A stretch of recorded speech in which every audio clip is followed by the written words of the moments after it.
It's a laundry day today, so I've got my clothes keeping me company here in my chair. But yeah, I realized I was gonna say like I have more and more clarity, but I even realized the lighting's terrible.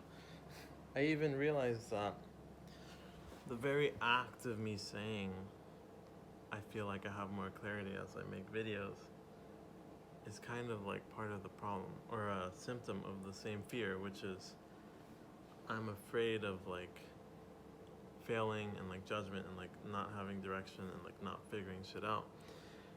And like basically I feel like if I'm not reaching clarity or in a direction to get clarity, I'm gonna get criticized and I'm gonna get judged. And I've just been realizing that, I say I feel like I've been reaching clarity a lot, and I realize that saying that is also part of that same fear. So yeah, maybe I should say I've been struggling finding clarity, but I have been finding more clarity as well. But anyways, I'm feeling a bit anxious, and there's a bit of demon time, demon energy out here. But yeah, I'm gonna go out and go to a park, I think, and just chill, and also show you what parks are like, because it's a very interesting park. It's the only park on the map for this town of 34,000. So I've been there once. Didn't spend too long there, but it's very interesting. A lot of cool things to see. So that's the plan. Let's see what happens. I also realize I'm afraid of talking too much. And when I start rambling, I feel like, oh my gosh, like I'm talking too much, I'm rambling, I'm blah, blah, blah. But that's also part of the same thing. I'm afraid that if I ramble too much, people are gonna lose interest, and people are gonna tune off and criticize me, judge me, blah, blah, blah. It's so funny, man. But at the same time, like, intellectually, like, I realize, like some of my top videos is, like, either some videos of just me rambling, or ones where I'm rambling a lot. So, like, statistically, like, factually, it's not even the case that when I ramble, people hate hearing it. Like, it's what's performed the best, like, at an analytical level even. So it's just wild, man. But I definitely need to be comfortable being able to say whatever I want to. It's my own channel, And so it's been interesting, and yeah, it's so multi-layered, multifaceted, but yeah.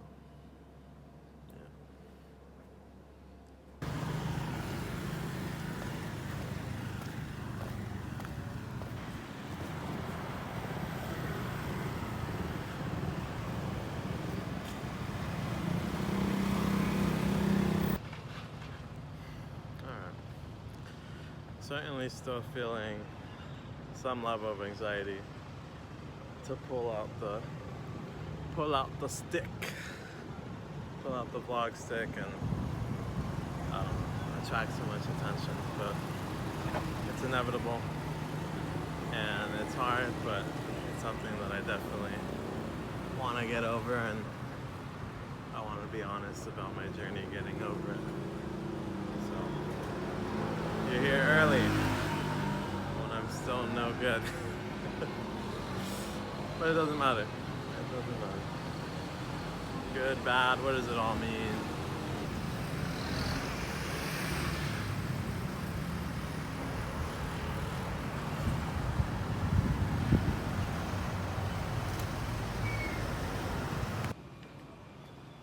Can you see me? I don't know.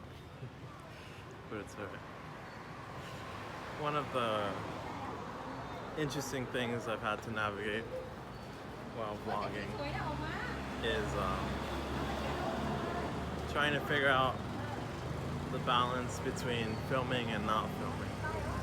And what I've come up with so far is kind of treat it like a part-time job. Like a few hours a day, I'll have like a block of time that is vlogging time. I'll go on an adventure and I'll basically just try and record.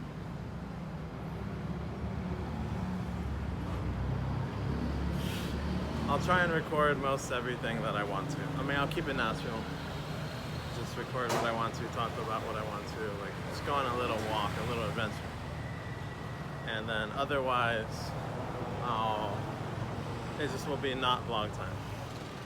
I think that's the idea I've liked best so far.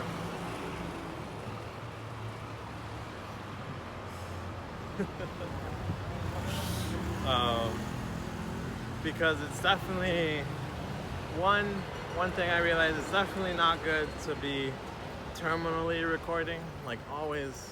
I mean, anything, even like being online, it's bad to be chronically terminally online. You gotta have boundaries. Oh my god, there's rats. You gotta have space for yourself and for your own life and for your own relationships and all that good stuff.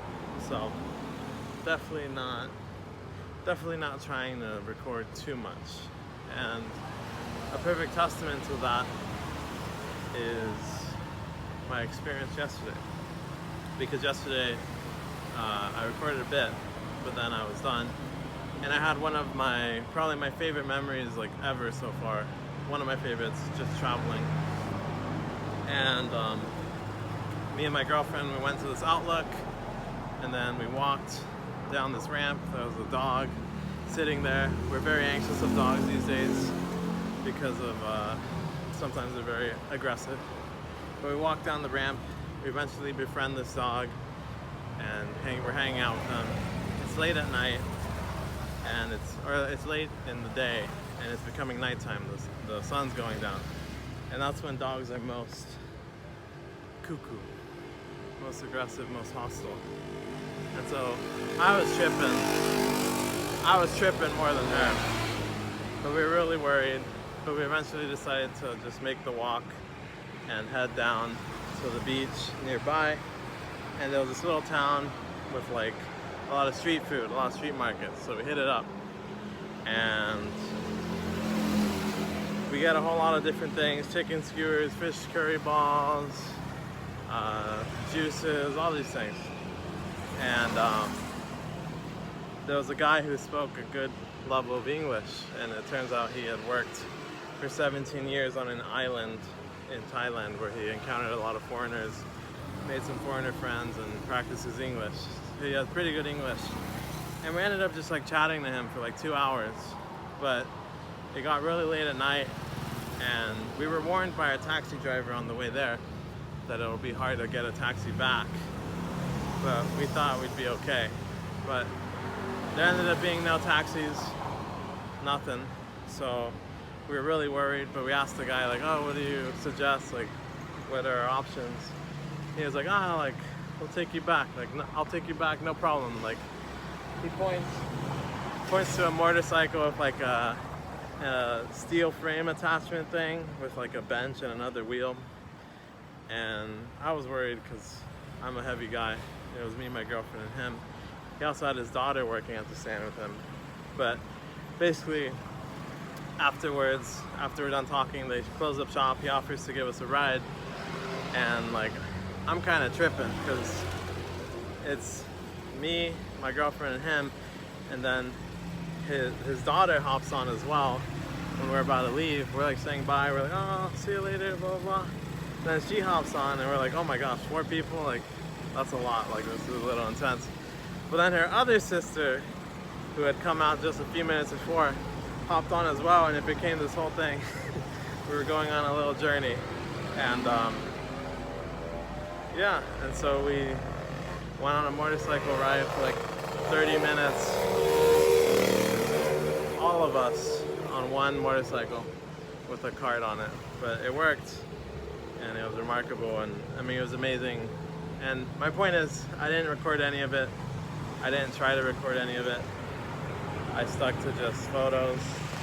Uh, I stuck to just one photo. We took one photo together, and that was it. And otherwise, I just didn't do anything because I had set the boundary. I'm not gonna record. It's not vlogging time, and I'm just gonna live my life. And it was amazing. I felt so happy. I'll put up a picture of, or I might have already put up a picture of the encounter, but it was great. It was amazing, and it felt really good to just be fully present and to have that boundary with vlogging.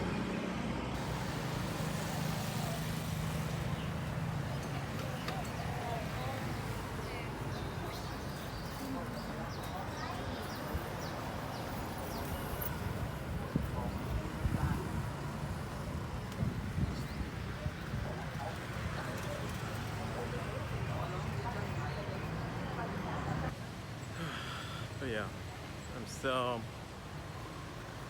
still navigating everything, still trying to figure everything out, experimenting. And it's hard, like, figuring out what is like a product of, I don't know. I mean, it's like twofold. Like, I have to worry about, not worry, but I have to work through the kinks of like vlogging, like just in itself as like a, I don't know, a hobby, passion, career, whatever. And like all the logistics and like things surrounding that.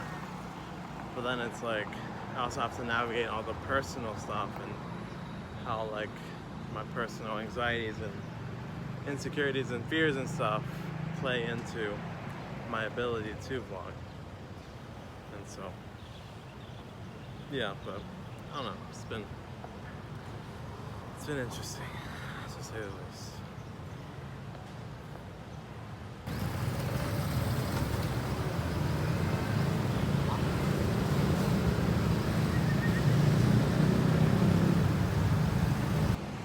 A few days ago I bought some chicken and that was incredible. I'm gonna try and buy some more if I can find it. Sawadee ka. 10 baht? One? Could I get 4? 4. Yeah. 4.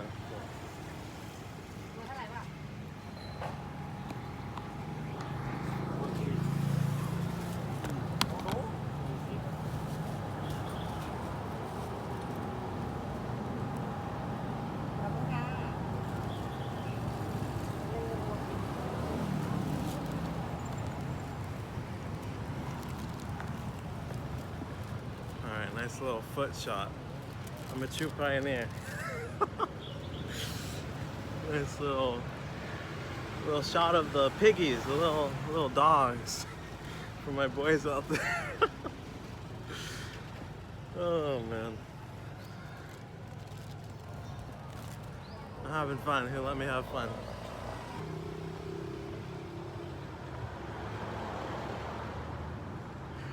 Okay, definitely turned around and stared at me. But it's feeling quite good. Like, you know, just a few days ago, it would be a shot of anxiety if I see someone turn and look at me and stare at me.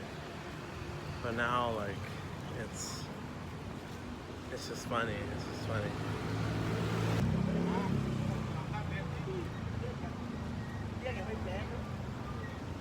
Feeling good, I might even say. Dare I say, I am feeling good.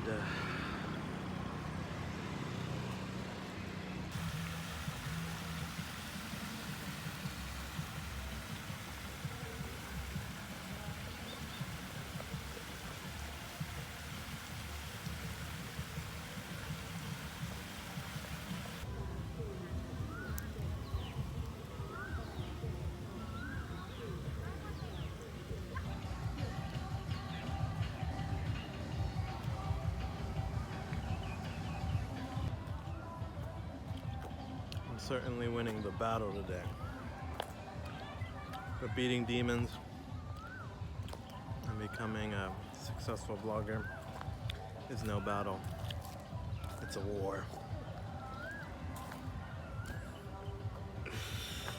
And so, you know, There's gonna be good days, there's gonna be bad days. Past week has been more bad than good, but I think we're making big progress here. Big moves.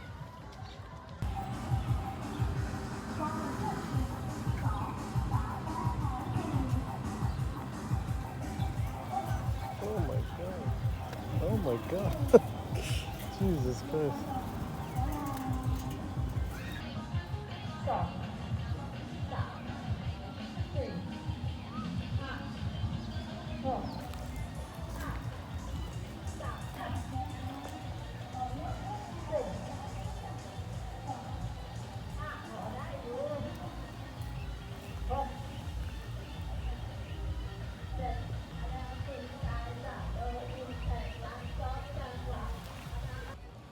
Wow.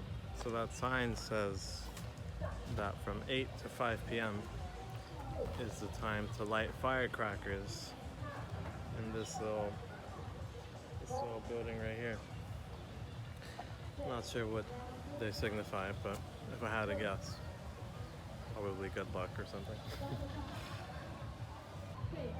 I found out yesterday that here in Thailand it is currently summer, which makes sense because it's very, very hot. It's like 95 degrees Fahrenheit. And at night, even now, in the evening, it's still very, very hot. Very humid as well. So I'm sweating ball sacks. But March and April is the summer vacation here, and then October is like the winter vacation. So a lot of kids right now, or kids I guess in general, are on summer break, which I thought was interesting.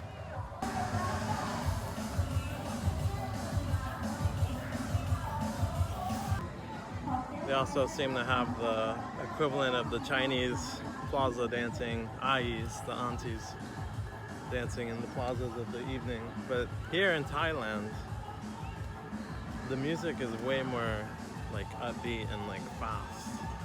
In China, it's a little slower. So I thought that was kind of interesting too. But this seems to be kind of a common scene out here. I've heard this type of music a lot.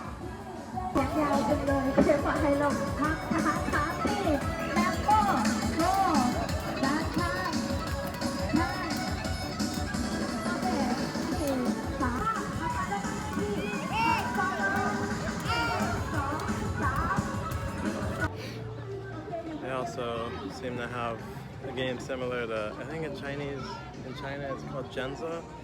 I might be wrong, but it's like you, just like they were doing, you have to kick up the ball and keep it up. But they use like it's like a heavy object with like feathers on it that kind of like falls a little more gracefully, and then, I mean, just like that ball, but just a different type of ball. But seems to be the same type of game. I think the lady's yelling at me, but I can't tell. She looked a little cuckoo when I looked at her.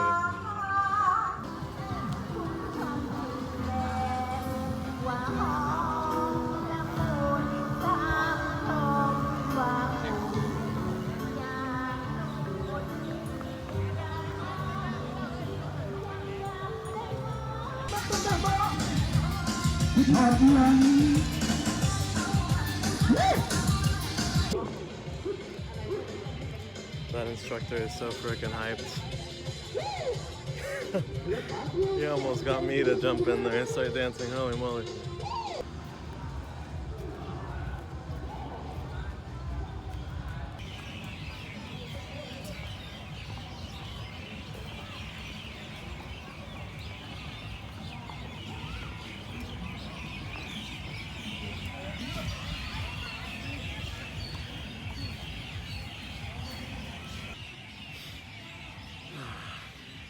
They've really got it all out here, but I am tired now.